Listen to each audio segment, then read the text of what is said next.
Bismillahirrahmanirrahim. Assalamualaikum warahmatullahi wabarakatuh. Bagaimana kabar anak-anakku solih-solihah kelas 3? Ustadzah harap semua dalam lindungan Allah Subhanahu wa Ta'ala. Ketemu lagi dengan Ustadzah dalam pembelajaran tematik kelas 3, tema 1, subtema 4, pertumbuhan dan perkembangan tumbuhan. Mari kita simak bersama. Assalamualaikum warahmatullahi wabarakatuh. Bagaimana kabar solih dan solihah kelas 3? Ustadzah harap kalian baik-baik saja dan selalu dalam lindungan Allah Subhanahu wa Ta'ala. Baik, sebelum kita mulai untuk pembelajaran hari ini, kita berdoa terlebih dahulu. Bismillahirrahmanirrahim.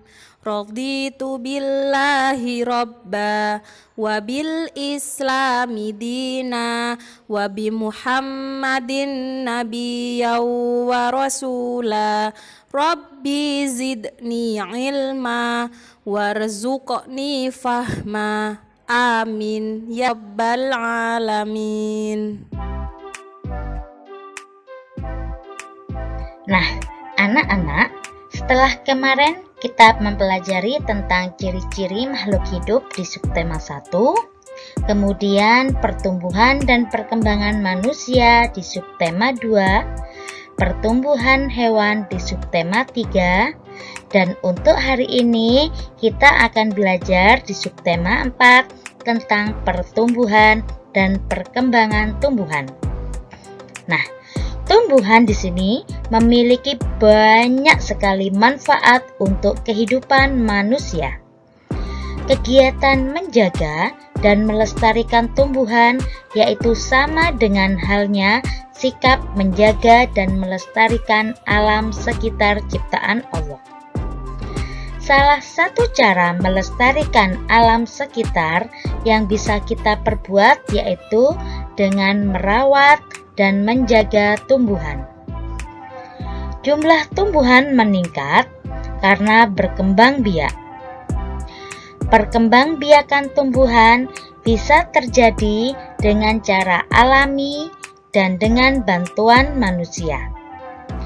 Sesungguhnya Allah telah mengatur perkembangbiakan dengan baik. Nah, mari kita simak bersama perkembangbiakan tumbuhan dan bagaimana cara merawat tumbuhan. Kita simak bersama. Tanaman sama seperti makhluk hidup lainnya yang mengalami pertumbuhan. Tanaman pun memiliki daur hidup yang caranya berbeda dalam perkembangbiakannya. Ada tumbuhan yang berkembang biak secara alami, ada juga yang berkembang biak secara buatan. Perkembangbiakan alami yaitu perkembangbiakan tanpa bantuan manusia, jadi dilakukan oleh tumbuhan itu sendiri. Sedangkan perkembangbiakan buatan yaitu perkembangbiakan dengan bantuan manusia. Perkembangbiakan alami dapat dengan biji atau bisa juga dengan tunas. Selain itu, bisa juga dengan spora. Nah, selain ketiga itu, dapat juga dengan umbi.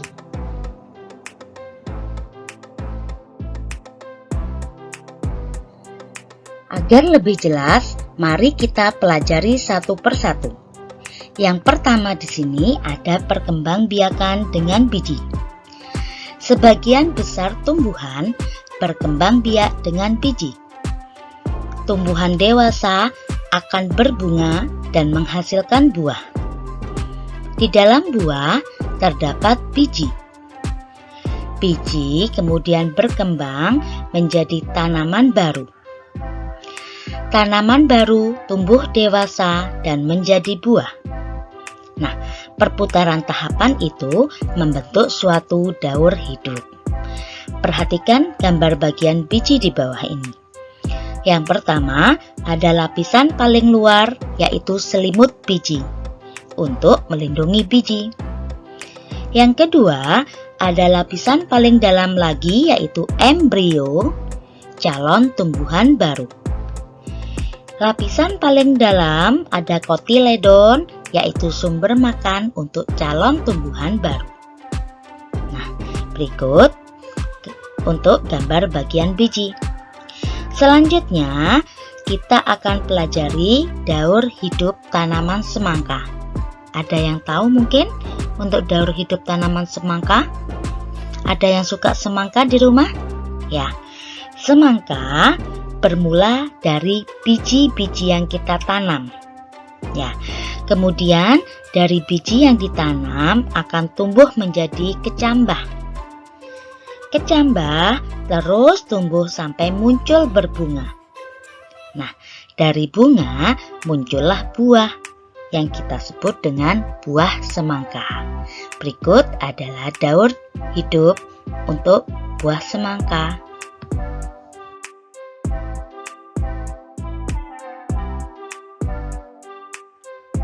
Selanjutnya, kita akan pelajari perkembangbiakan dengan tunas. Selain dengan biji, tumbuhan juga bisa berkembang biak dengan tunas. Tunas adalah anakan yang tumbuh di dekat tumbuhan induknya. Ada juga yang tumbuh di daun induknya. Salah satu contoh tanaman yang tumbuh dengan tunas di sini yaitu, ada yang tahu pohon apa ini? Ya, betul, pohon pisang. Ya, kemudian yang kedua, ada yang tahu mungkin pohon apa ini? Tanaman apa ini? Ya, tanaman cocor bebek. Mungkin di rumah ada yang punya cocor bebek. Nah, dari kedua tanaman ini, yaitu pohon pisang dan cocor bebek, adalah tumbuhan yang berkembang biak dengan tunas. Tunas pisang tumbuh dari batang di dalam tanah. Sedangkan pada cocor bebek, tunas tumbuh di daun induk. Kita perhatikan pada cocor bebek di bawah ini, di situ ada benjolan di daun induknya. Ya, ada titik-titik di tepi pada daun cocor bebek. Nah, itu yang dinamakan berkembang biak dengan tunas. Selanjutnya, kita akan belajar tentang perkembangbiakan dengan spora. Ada yang tahu apa contohnya yang berkembang biak dengan spora? Ya, sebelumnya Ustazah ingin mengajak kalian jalan-jalan ke kebun. Kira-kira apa yang kalian temukan di sini? Coba perhatikan, ada yang tahu gambar apa di samping? Ya, gambar di samping adalah tanaman paku-pakuan. Mungkin kalian bisa menemukannya di kebun, di sawah, ya, bentuknya seperti ini. Nah, gambar paku-pakuan ini, tanaman ini berbeda dengan rambutan, mangga, dan tanaman lainnya. Tanaman paku ini kita temukan bintik-bintik pada helai daunnya. Nah, bintik-bintik itulah yang kita sebut dengan spora. Kumpulan spora di sini sangat halus, sehingga bisa dihembuskan oleh angin. Nah, dari angin dapat menghembuskan spora tersebut. Kita masuk pada perkembangbiakan yang terakhir di sini, yaitu perkembangbiakan dengan umbi. Adakah yang tahu mungkin contohnya? Ya, ada 3 macam umbi yang kita kenal di sini. Yang pertama, perhatikan, ada umbi lapis. Yang kedua, ada umbi batang. Dan yang terakhir, ada umbi akar. Coba, bisakah kalian menyebutkan apa contoh dari masing-masing umbi tersebut? Coba perhatikan di sini. Untuk umbi lapis, kita contohkan dengan bawang merah. Semua tahu bawang merah? Biasanya kita buat masak, ada di dapur Bunda. Kemudian untuk umbi batang, Di sini ada contohnya kentang. Semua pasti suka kentang, ya kan? Selanjutnya untuk umbi akar, di sini ada contoh wortel. Semua suka wortel? Ya, wortel sangat bagus untuk mata, ya. Nah, dari ketiga contoh ini, umbi lapis, umbi batang, umbi akar, dan contohnya, kita bisa mengolah bahan-bahan yang masih mentah tadi, yaitu bawang merah, kentang, wortel, kita olah menjadi makanan. Ya, seperti contohnya kentang. Kentang bisa dibuat menjadi berbagai macam makanan, seperti kue, donat, atau kentang goreng. Biasanya kentang goreng ini yang banyak disukai oleh kalian. Perhatikan gambar di samping. Ya, gambar di samping adalah gambar kentang goreng. Kentang goreng ini bahan dasarnya adalah kentang. Nah, jadi dari kentang tadi kita bisa mengolah menjadi berbagai macam makanan.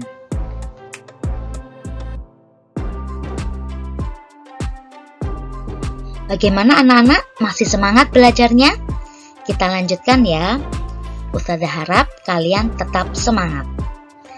Kalau tadi kita sudah belajar tentang perkembangbiakan secara alami, kita lanjutkan sekarang perkembangbiakan secara buatan. Perkembangbiakan buatan yaitu perkembangbiakan yang dilakukan secara buatan, yaitu oleh bantuan manusia. Adakah yang tahu contohnya? Ya, coba perhatikan di sini. Untuk perkembangbiakan buatan bisa dilakukan dengan mencangkok, bisa dilakukan juga dengan stek, bisa juga dilakukan dengan menempel. Coba perhatikan ketiga gambar tersebut. Yuk kita simak untuk kelebihan dan kekurangannya. Pasti masing-masing punya kelebihan dan kekurangan, bukan? Untuk kelebihannya, kelebihan hasil cangkokan yaitu cara paling murah dan mudah. Yang kedua, tanaman tumbuh lebih cepat dari biasanya. Yang ketiga, mutu tanaman biasanya lebih baik dari tanaman induknya. Itu untuk kelebihannya. Selanjutnya kita bahas tentang kekurangan hasil cangkokan, yaitu lebih mudah roboh. Yang kedua, akar tanaman hasil mencangkok lebih rapuh. Nah, itu untuk kelebihan dan kekurangan. Masing-masing punya kelebihan dan kekurangan, bukan? Soleh dan soleha, pernahkah kalian melakukan kegiatan seperti ini? Adakah yang tahu gambar apakah ini? Ya, betul sekali. Ini adalah gambar berkebun. Adakah yang suka berkebun di sini? Biasanya kita kalau berkebun rame-rame ya. Pasti menyenangkan. Ya, banyak yang kita lakukan saat berkebun. Kita bisa merawat tanaman, menyiram, memupuk, dan yang terakhir yang paling kita tunggu biasanya memanen. Ya, tentu ini adalah kegiatan yang menyenangkan. Nah, dalam berkebun kita juga butuh kerjasama. Kerjasama sangat dibutuhkan dalam kehidupan sehari-hari. Nah, dengan kerjasama kita akan terasa lebih ringan, lebih rukun. Mari kita pelajari bersama di sini apa sih pentingnya dari kerjasama. Yang pertama, pekerjaan yang berat menjadi lebih ringan. Yang kedua, pekerjaan dapat diselesaikan dengan baik. Yang ketiga, menciptakan kerukunan. Yang keempat, melatih kekompakan dan kerja sama tim. Nah, sebenarnya masih banyak lagi pentingnya dari kerjasama yang lain. Coba bisa kalian terapkan di rumah bersama anggota keluarga lainnya. Dengan bekerja sama, pekerjaan akan lebih menyenangkan, bukan?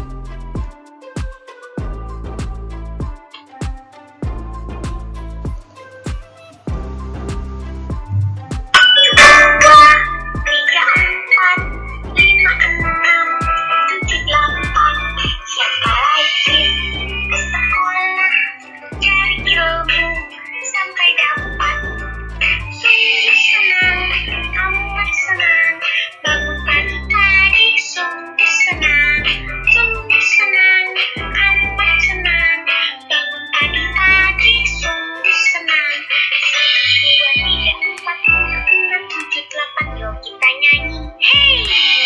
Bagaimana anak-anak? Masih semangat bukan? Berikutnya, Ustadzah akan beri tantangan kepada kalian. Fokuskan konsentrasi kalian. Ustadzah punya tantangan di sini tentang pembagian.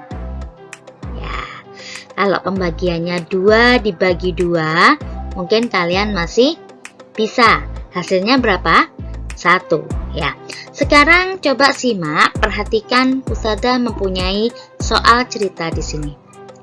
Ustadzah Dini memiliki 10 biji jagung yang akan dibagikan dalam 2 piring dengan jumlah sama banyak. Nah, berapa banyak biji jagung yang diterima di setiap piringnya? Nah, kira-kira setelah kalian baca soal cerita ini, apa yang kalian pahami? Nah, coba kita simak bersama di sini. Ustadzah memiliki 10 biji jagung yang akan dibagikan ke dalam 2 piring. Dan dalam 2 piring itu nanti jumlahnya harus sama. Maka, langkah awal yang harus kita punya di sini, perhatikan bulatan yang di atas itu ada 10 biji jagung. Kemudian bulatan kecil yang di bawah itu adalah 2 piring yang akan kita bagi. Nah, dari 10 biji jagung tadi, kita bagi satu dulu ke dalam masing-masing piring yang ada. Jadi, 10 dikurangi 2 sama dengan 8. Ya, paham sampai sini? Nah, kemudian dari 8 tadi, kemudian ditambahkan lagi ke masing-masing piring 1.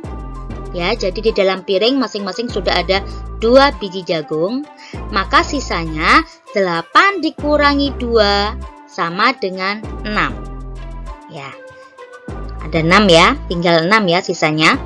Kemudian selanjutnya dari 6 biji jagung tadi, kita tambahkan lagi ke masing-masing piring yang kita sudah isi tadi. Tadi setiap piring sudah ada 2 biji jagung, maka kita tambahkan lagi masing-masing 1 biji jagung ke dalam 2 piring, maka akan menjadi 3 biji jagung. Dari 6 biji jagung tadi, kita kurangi 2, maka hasilnya menjadi 4. Nah, sisanya ada 4 biji jagung. Oke, selanjutnya dari sisa 4 biji jagung yang kita punya tadi, kita bagikan lagi ke masing-masing piring yang sudah kita bagi. Kita tambahkan masing-masing 1. Jadi 1 piring mendapatkan 4 biji jagung. Dan sisa biji jagung yang kita punya ada 2. Kemudian untuk yang terakhir, dari 2 biji jagung tadi, kita tambahkan ke masing-masing piring yang sudah kita bagikan. Yang tadi masih 4 biji jagung, kemudian kita tambahkan masing-masing 1 biji jagung lagi, maka akan berisi 5 biji jagung di setiap piringnya. Nah, dari 2 tadi dikurangi 2, maka hasilnya adalah 0. Jadi anak-anak, dari kesimpulan di atas, coba kita pahami, yang bermula dari 10 biji jagung tadi, kita bagikan masing-masing ke dalam 2 piring yang sama. 10 dikurangi 2 sama dengan 8. Kemudian cara yang kedua, dari 8 biji jagung tadi, kita kurangi 2 lagi, maka hasilnya 6. Dari 6 biji jagung, kita kurangi lagi 2, sama dengan 4. Dari 4 biji jagung, kita kurangi 2 lagi, sama dengan 2. Dari 2 biji jagung, kita kurangi lagi 2, maka hasilnya adalah 0.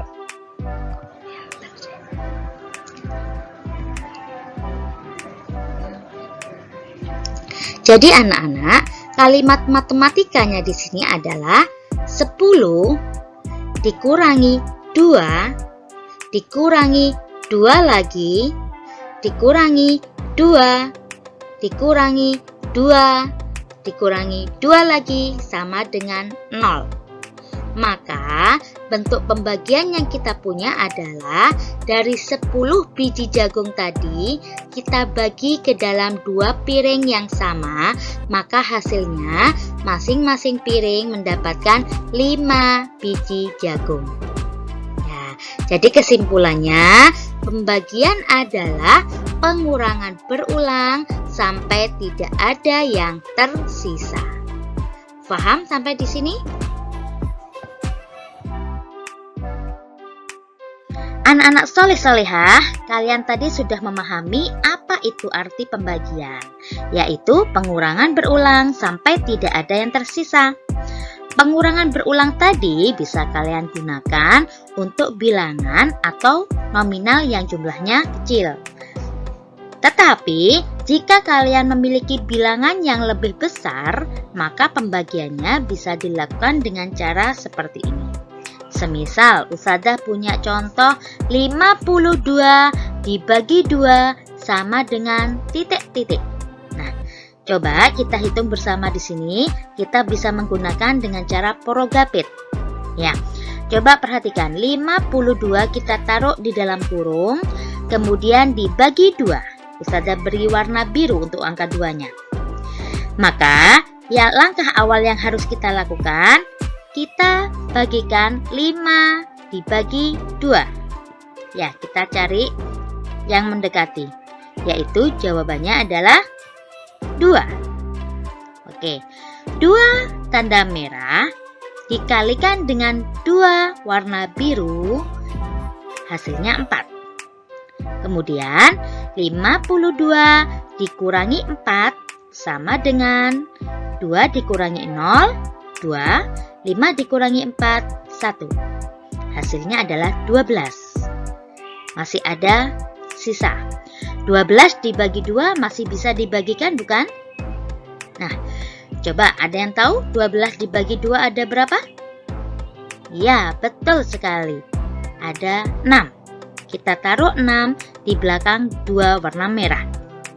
Lalu kemudian, langkah selanjutnya 6 warna merah dikalikan dengan 2 warna biru sama dengan 12. Lalu 12 yang atas kita kurangi dengan 12 yang bawah, hasilnya adalah 0. Tidak ada sisanya, bukan? Nah, maka kita bisa simpulkan 52 dibagi 2 sama dengan 26.